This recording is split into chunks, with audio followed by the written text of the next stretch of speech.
अस्सलाम वालेकुम। मैं जमील फारूकी हूँ। आप मेरा ऑफिशियल यूट्यूब चैनल देख रहे हैं। आज अक्टूबर 2025 की 15 तारीख है, बुध का दिन है जिस वक्त वीडियो रिकॉर्ड हो रही है। पाकिस्तानी वक्त के मुताबिक दोपहर के 1:30 बज चुके हैं। मेरी अंडरस्टैंडिंग में, मेरी नज़र में अब तक की 3 top stories, breaking developments, big news हैं जो मैं आपके साथ शेयर करना चाहूँगा। सबसे पहली और बड़ी खबर अडियाला से, जिसका मकीन 25 करोड़ अवाम के मुर्शद यानी कप्तान कैदी नंबर 804 यानी इमरान खान ने अपने नजरिए, मंशूर और अपनी बात कर डट कर खड़े रहकर तमाम तर मेला लूट लिया है। फाइनली सिस्टम को जमी बोस होना पड़ा है इमरान खान साहब के फैसले के आगे। इमरान खान साहब के nominated chief minister KPK Suhail Khan Afridi sahab आज दोपहर 4 बजे अपने ओहदे का हलफ उठा रहे हैं। इससे पहले उनका इंतखाब हुआ, 90 से उन्होंने ये सीट जीती। आज पेशावर हाई कोर्ट ने एक और फैसला उनके हक में दे दिया है। तो इमरान खान साहब की ये बहुत बड़ी जीत है। जैसे जैसे उनकी जीत में इजाफा होता जा रहा है, उनका कद बढ़ता जा रहा है। $1 मिलियन क्वेश्चन ये भी है कि सुहेल खान आफरीदी साहब के लिए क्या चैलेंजेस अली अमीन गंडापुर साहब के चैलेंजेस से कम होंगे या ज्यादा होंगे। आज इसके ऊपर कुछ मैंने बात करनी है। फिर रावलपिंडी की इंसदाद दहशतगर्दी अदालत ने 26 नवंबर एहतजाज पर थाना सादकाबाद में दर्ज मुकदमे में अलीमा खानम साहिबा पर फर्द जुर्म आयद कर दिए। 10 मजीद मुल्जमान भी हैं। उसकी डिटेल्स क्या रहेंगी वो भी शेयर करूंगा। अल्लामा साद हुसैन रिजवी, अल्लामा अनस रिजवी दोनों अभी तक यानी ताहाल लापता है। पंजाब पुलिस कुछ और स्टेटमेंट दे रही है, लेकिन जो डायरेक्शन इस वक्त हुकूमत की चल रही है उससे साफ जाहिर होता है कि कोई बहुत बड़ा टेरर फाइनेंसिंग का इल्जाम लगाकर जमात को यानी हाफिज साद रिजवी साहब की जमात को बैन किया जा सकता है या इसके ऊपर पाबंदी लगाई जा सकती है, कलअदम करार दिया जा सकता है। इसकी डिटेल और तफसीलात क्या रहेंगी वो भी शेयर करूंगा। कुछ वायरल ट्वीट्स, वायरल बयानात, इसलिए गुजारिश है वीडियो शुरू से आखिर तक देखिएगा। एक और गुजारिश, अगर आपने चैनल नहीं किया अभी तक सब्सक्राइब जरूर सब्सक्राइब कर लीजिएगा। बेल आइकन यानी घंटा या घंटी अपने अंगूठे, उंगली या साथ रखे डंडे से दबा सकते हैं। इसके अलावा व्हाट्सएप चैनल का लिंक हर वीडियो डिस्क्रिप्शन के अंदर मौजूद होता है, जाइए उसको क्लिक करके ज्वाइन कर लेंगे। आपका और हमारा राब्ता बेहतरीन तरीके से हो सकता है। जो हालात मुल्क के बना दिए गए हैं, गो के जीत कैदी नंबर 804 के हिस्से में लिख दी गई है, लेकिन अवामुन्नास के साथ जो रवैया रवा रखा जा रहा है, इसके ऊपर आप फॉर्म 47 के वज़ीर आज़म के फरमुदात के ऐन मुताबिक ऊ करके या थू थू थू थू थू थू थू थू करके एहतजाज जरूर रिकॉर्ड फरमा सकते हैं, क्योंकि आलसियां दा पिंड ते फुदुआ ने लुट लिया सी। आप कर तो यही सकते हैं, इसके अलावा आपके पास ऑप्शन कोई नहीं है। आप फंसते चले जा रहे हैं, आप यही कर सकते हैं तो आप ये कीजिए, इसके अलावा आपके पास ऑप्शन कोई नहीं है जी। आज मैं अपने लिबरल्स बरादरान के बारे में भी कुछ बात करूंगा जो बगले बजा रहे हैं टीएलपी के खिलाफ मुबैना क्रैकडाउन के ऊपर, उसके ऊपर भी मैंने थोड़ी सी बात करनी है। अभी लेटेस्ट अपडेट ये आ रही है कि पेशावर हाई कोर्ट यानी मुअज़्ज़ज़ अदालत, आला अदालत पेशावर की, उसने मौलाना फजलुर रहमान साहब के भाई हैं जनाबे मौलाना लुत्फुर रहमान साहब, उनकी पिटीशन खारिज कर दी है। और उन्होंने पिटीशन ये दायर कर रखी थी कि इस इंतखाब को मैं चैलेंज कर रहा हूँ और नौ मुंतखब वज़ीर आला सुहेल आफरीदी साहब का इंतखाब जो है उसे मुस्तरद किया जाए, लेकिन उनकी पिटीशन खारिज कर दी गई है। और यूं सुहेल आफरीदी साहब आज दोपहर 4 बजे हलफ उठाएंगे। ये एक बहुत बड़ी विक्ट्री है खान साहब के लिए। खान साहब ने अपना एक मास्टर स्ट्रोक खेलकर बहुत सारे लोगों को न सिर्फ एक्सपोज किया है बल्कि उनको सरेंडर करने पर मजबूर कर दिया है। ये इमरान खान साहब के हक में इस निज़ाम का मेरी नज़र में बहुत बड़ा सरेंडर है, इस हुकूमत का बहुत बड़ा सरेंडर है। अच्छा, अब क्वेश्चन ये रहेगा कि सुहेल आफरीदी साहब ऐसा क्या करेंगे जो अली अमीन गंडापुर साहब नहीं कर सके हैं। सबसे बड़ा चैलेंज ये है कि आप जब वजीर आला होते हैं तो जाहिर है कि आप रियासत के नुमाइंदे तो होते हैं, इसमें तो दूसरी कोई राय नहीं है। उस कैपेसिटी के अंदर रहते हुए आप ऐसा क्या करेंगे कि आप अली अमीन गंडापुर साहब को आउटस्मार्ट कर जाए, ऐसा क्या करेंगे वो देखना होगा। वो उनके लिए एक बहुत बड़ा चैलेंज होगा। क्या ऐसा आप कर पाएंगे या आपको ये ओहदा छोड़कर फिर बाहर जाना पड़ेगा? ये वो सवालात हैं जिसका जवाब आने वाले दिनों में हमें पता चलना शुरू हो जाएगा, नजर आना भी शुरू हो जाएगा कि सुहेल आफरीदी साहब की डायरेक्शन क्या है और रियासत उसके ऊपर कैसे रिस्पॉन्ड कर रही है। बहरहाल as of now, as we speak, इस हद तक इमरान खान साहब की यह बहुत बड़ी कामयाबी है कि उन्होंने अपने एक फैसले पर डट कर अली अमीन गंडापुर साहब को साइडलाइन करके अपने फैसले के ऊपर सरेंडर करने पर मजबूर किया इस हुकूमत को, इस निज़ाम को। That's a big success. अब मैक्सिमम कमेंट्स खान साहब और सुहेल आफरीदी साहब के लिए उनकी इस कामयाबी के ऊपर। आज दोपहर 4 बजे जब ये विजुअल्स आ रहे होंगे तो यकीनन ओवरवेलमिंग विजुअल्स होंगे तमाम नेशन के लिए। जनाब, आज तोशाखाना 2 केस की समाअत अडियाला जेल के अंदर इस वक्त जारी है। इमरान खान और बुशरा बीबी के खिलाफ तोशाखाना 2 केस की समाअत में इमरान खान की तीनों बहनें मोहतरमा अलीमा खानम साहिबा, उज़मा खानम साहिबा, नूरून खानम साहिबा अडियाला जेल पहुंच गई हैं। और आज ही के दिन की एक बड़ी डेवलपमेंट यह है कि अलीमा खानम साहिबा समेत 10 मजीद मुल्ज़िमान पर रावलपिंडी की इंसदाद दहशतगर्दी अदालत ने 26 नवंबर एहतजाज केस में थाना सादकाबाद में दर्ज मुकदमे के अंदर फर्द जुर्म आयद कर दी है।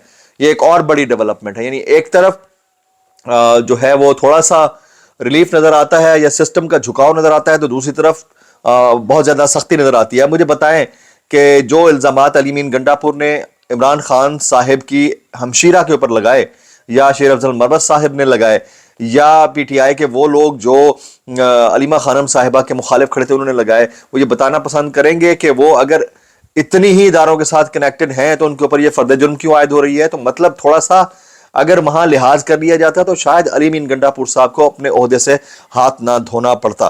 अच्छा, अलीमा खानम साहिबा ने आज गुफ्तगू करते हुए कहा कि मुझ पर इल्जाम है कि मैंने इमरान खान का पैगाम अवाम तक पहुंचाया, इसलिए दहशत गर्दी का पर्चा काटा गया। जुल्म और खौफ की फिजा तब खत्म होगी जब हम इसे चैलेंज करेंगे। फिर आज जो है अडियाला जेल तोशाखाना 2 केस की समाअत के अंदर इमरान खान की बहनें बैरिस्टर सैफ, सलमान सफदर और बैरिस्टर गौहर समेत जो है वो अडियाला जेल के अंदर इस वक्त मौजूद हैं। जनाब, अब आ जाते हैं अल्लामा हाफिज साद हुसैन रिजवी और अल्लामा अनस रिजवी। इनकी जमात के ऊपर जो है रॉ से फंडिंग का मुबैना इल्ज़ाम सामने आ रहा है। और ये वैसे तो बहुत अफसोसनाक इसलिए है कि इल्ज़ाम की टाइमिंग बड़ी इंपॉर्टेंट है। अब मुझे सवाल ये करना है हमारे इंतहाई अहम मोतबर जोमा से, हुक्मरानों से, कि भाई अगर आपको ये इल्ज़ामात लगाने थे और आपके पास तहकीक वाकई होकर ये इल्ज़ामात सामने आ चुके थे तो आप तब लगाते ना जब ये लोग एहतजाज के लिए नहीं निकले थे। ये एहतजाज पैलेस्टाइन के हक में इजराइल के खिलाफ करने के लिए निकले, थोड़ा सा धरना दिया, गो के मुझे ऐसा लगता है कि ये भी नहीं होना चाहिए था, तरीकाकार होता है उसका। अच्छा, उन्होंने कर दिया तो उस वक्त आपको याद आया कि इनको कौन फंडिंग कर रहा है, कौन नहीं कर रहा है। तो ये टाइमिंग हर एक्ट की बड़ी इंपॉर्टेंट होती है और अब तक जितने भी एक्ट्स हो रहे हैं उनकी टाइमिंग इस बात का अदराक करती है कि कहीं ना कुछ गलत हो रहा है। तो अब देखते हैं कि आने वाले दिनों में क्या होता है। क्या TLP के ऊपर पाबंदी लगती है या अल्लामा साद हुसैन रिजवी या अनस रिजवी, इन दोनों को गिरफ्तार कर लिया जाता है, लॉन्ग टर्म जेल में रखा जाता है। माजी में ऐसे बहुत सारे वाकयात हमने देखे। ऑलरेडी आपके सामने एक बात रख चुका हूं कि हमारे यहाँ वैसे तो सहाफ़ियों का एक तबका था, उसको बज़ोर कुव्वत या बज़ोर पैसा या शॉपर उनको सेट असाइड किया गया। फिर वकला के साथ यही हुआ, फिर अदालतों के साथ ये हुआ। अवामुन्नास की तो वैसे कोई औकात थी नहीं, तो एक religious following based political parties थी जिनसे डर और खौफ था कि किसी वक्त भी अगर ये बाहर निकलेंगी तो बहुत मुश्किल होगी। अब उनको भी बुलडोज कर दिया गया है तकरीबन, और इसके ऊपर बाकी सियासी जमातें भी खामोश हैं, मौलाना हजरात भी खामोश हैं, और लिबरल्स इसके ऊपर जो है हमारे लिबरल दोस्त हैं वो इसके ऊपर बगले में जा रहे हैं। भाई इस वक्त बगले में जा रही हैं, जब 26 नवंबर को डी चौक के ऊपर जो कुछ हुआ था उसके ऊपर भी आप बगले में जा रहे थे, खामोश थे। तो माजरत के साथ आप लोगों का ना कोई दीन है ना कोई ईमान है, आप यही हरकतें करते रहते हैं। इनका ये वक्त भी गुजर जाएगा, लेकिन याद रखिएगा इस सिचुएशन के अंदर मौलाना हजरात के होम्योपैथिक बयानात और जो कुछ एक रिलीजियस पॉलिटिकल पार्टी के साथ हुआ है मुबैना तौर के ऊपर, उसके ऊपर उनकी खामोशी, यानी अल्लामा साद और अल्लामा अनस के साथ जो कुछ हुआ उसके ऊपर मुबैना तौर के ऊपर बाकी सबकी खामोशी जो है, जैसे मुफ्ती तारिक मसूद हैं, मुफ्ती तकी उस्मानी हैं, मौलाना तारिक जमील साहब हैं, अल्लामा इब्तिसाम इलाही ज़हीर, हिशाम इलाही ज़हीर, अनस नूरानी और पता नहीं कितनी बड़ी तादाद में दूसरे हमारे अहले तशरीह हजरात। भाई आप लोगों का आपस में एका नहीं है, तो मुस्लिम उम्मा की आप लोग बात करते हैं और आप एक दूसरे के मामलात के। मुफ्ती मुनीबुर रहमान साहब ने एक बयान दिया, बड़ा होम्योपैथिक किस्म का बयान था। मतलब इंतहाई अफसोस के साथ ये कहना पड़ता है कि आप लोग किस डगर पर चल पड़े। तो इस सिचुएशन के अंदर ये इस तरह के बयानात आएंगे तो क्या होगा। तो उसके ऊपर बस सर ही धुना जा सकता है। अब मैं कुछ वायरल बयानात शामिल करता हूँ इस डिस्क्लेमर के साथ। अगर आपको मेरी बात भी लगती है तो माजरत, ज़्यादा लगती है इंतहाई माजरत, और ज़्यादा लगती है सानू की कैसे कर लेते हो यार। ये मुनीब फारूक साहब कहते हैं जहां भी रियासत की रिट चैलेंज होती है, جہاں بھی ریاست کی ریٹ چیلنج ہوتی ہے وہاں بلا تفریق لاٹھی چارج ہوتا ہے, ٹھکائی ہوتی ہے, گولی بھی چلتی ہے. اگر کسی بات کی اجازت قانون نہیں دے رہا تو عدالت جائے. اب آپ اندازہ لگائیں کہ ایک تو پہلے ڈیفائن کرنا ہوگا کہ ریاست کی ریٹ کیا ہے اور حکومت کی ریٹ کیا ہے, پھر اس میں گولی چلنے کے معاملے کو نارمل ڈکلیئر کرنا جو یہ کہہ رہے ہیں منیب فاروق صاحب. میں تو اس پہ اتنا کہنا چاہوں گا, بھائی کر کیسے لیتے ہو یار, کر کیسے لیتے ہو یار, مطلب یہ حادی ہے اور اس کے اوپر بندہ کیا کہہ سکتا ہے. اچھا جی, جنید سلیم صاحب کہتے ہیں دنیا کے سب سے طاقتور صدر نے شہباز شریف سے کہا کہ جو گفتگو آپ اندر بیٹھ کر رہے تھے وہ ذرا دنیا کو بھی بتائیں, اور پھر انہوں نے وہ بتائی اور ایسی بتائی کہ مزہ ہی آ گیا, خوب بتائی. وزیر اعظم شہباز شریف نے حق کا اشکار کر دیا اور بات یہاں سے شروع کی کہ بھاگ لگے رہن. مطلب ان کا انداز تھا کہ خدا صدا ٹرمپ کو سلامت رکھے, جوڑیاں بسدیاں رہن. میں اتنا کہنا چاہوں گا کیسے کر لیتے ہو یار جناب. آگے چلتے ہیں. یہ حسن ایوب صاحب فرماتے ہیں ایسا ممکن نہیں ہے کہ سہیل آفریدی کوئی ایسا تیر چلائیں جو گنڈا پور نے نہیں چلایا. اسٹیبلشمنٹ کو للکارنا تو دور کی بات ہے, پہلے عمران خان سے ملاقات تو کر کے دکھائیں. اچھا اس کا فیصلہ وقت کرے گا, لیکن بہرکیف یہ ضرور ہے ان کی بات اپنی جگہ کے اوپر آگ لگا دینے والی ضرور ہے, لیکن یہ چیلنجز آفریدی صاحب کے لیے ہوں گے. اب how he deals with the challenges آنے والے دنوں میں پتہ چل جائے گا کہ وہ کس طرح چیلنجز کو ڈیل کرتے ہیں. حافظ حمداللہ صاحب کہتے ہیں مقامی لوگوں کو معدنیات کے حوالے سے کچھ علم نہیں ہے. 50 کروڑ ڈالر کے بلوچستان اور کے پی کے معدنیات نکلے لیکن کہاں گئے کوئی نہیں جانتا. قومی مفاد کا فیصلہ کون کرے گا, اور یہ قومی مفاد ہے یہ کس نے طے کرنا ہے. بات تو درست ہے, میں اتنا کہنا چاہوں گا کیسے کر لیتے ہو یار. عامر وطین صاحب کہتے ہیں سہیل آفریدی کا چیف منسٹر بننا کیا ایک خوبصورت ابتدا ہو سکتی ہے, یہ وفاق کی شکست ہے. جس نے کہا تھا کہ وہ چیف منسٹر نہیں بن سکتا وہ بن گیا. کیا کرنا ہے, لڑنا ہے یا سمجھوتا کرنا ہے. فیاض الحسن چوہان صاحب نے بھی کہا تھا میں سیاست چھوڑ دوں گا. میکسیمم کامنٹس ان کے لیے بھی ہے. میں نے کہا اگر یہ چیف منسٹر بن گیا میں سیاست چھوڑ دوں گا. اب وہ بن گیا, کیا کرنا ہے, لڑنا ہے یا سمجھوتا کرنا ہے. یہ سوچنے والوں کو اب سوچ لینا چاہیے کہ آپ کو کیا کرنا ہے.